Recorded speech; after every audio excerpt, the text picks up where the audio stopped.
It's rare that I can take the time to set my feelings down in rhyme. It's not a thing I often do, and so how nice to share with you this book of verse in which I've tried to show a frog's poetic side. Kermit the Frog.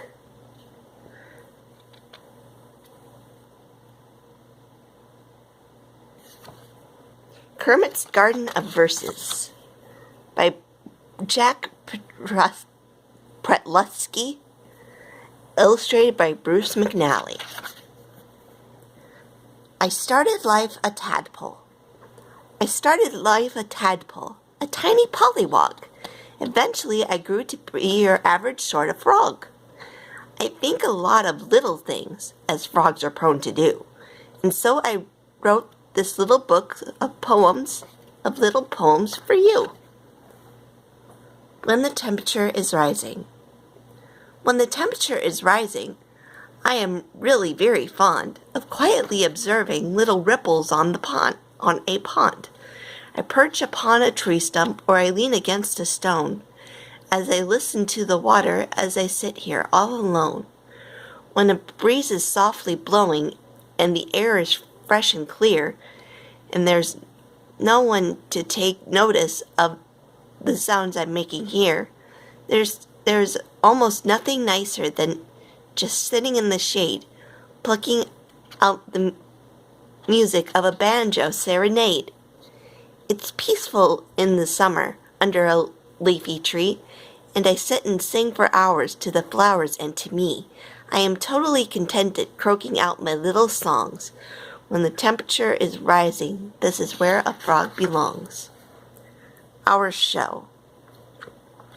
Our show should be terrific. We practice all week long, but when the curtain rises, almost everything goes wrong.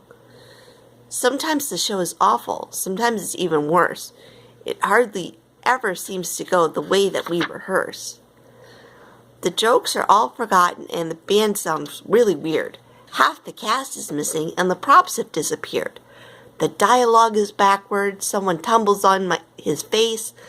The stage is in a shambles. It's an absolute disgrace.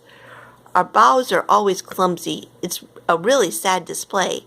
But since we do the best we can, it's probably okay. Miss Piggy. Miss Piggy doesn't like to be reminded of her age. The one time Gonzo mentioned it, she bounced him off the stage. When Scooter accidentally said he thought she was too fat, she chased him for an hour with a 2-pound baseball bat. When Fozzie told Miss Piggy that her high notes were too shrill, she raised a lump on Fozzie's head. The lump is with him still. If I decide to tell her things that aren't safe to say, I'll tell her on the telephone from 50 miles away. To Miss Piggy. I have no use for silks and lace, so please don't hog my closet space. Fozzie Bear. Fozzie Bear? Quite a guy. Pork pie hat, big bow tie, floppy ears, bulbous nose, clumsy feet, crazy clothes, goofy smile, love to spare, rotten jokes, Fozzie Bear. Gonzo will do anything. Gonzo will do anything. He dreams up nutty stunts. He tried to catch a cannonball, and tried it more than once. He's played the anvil chorus while demolishing a car. For Gonzo, there is nothing too outrageous or bizarre. He falls in love with chickens and wrestles with a brick. He ate a rubber tire, and it didn't make him sick. He tried to grow tomatoes while he played the violin. He danced on quarts of oatmeal. What a mess when he fell in. His unique imagination sets him very far apart, hanging spoons from his proboscis.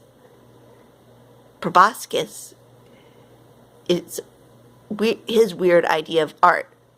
Though I think he has no talent, and I know he has no taste, Gonzo also has no equal and could never be replaced. Sam Eagle. If Sam the Eagle had his way, our show would be no fun. We'd always work, we'd never play. the way he'd have things done.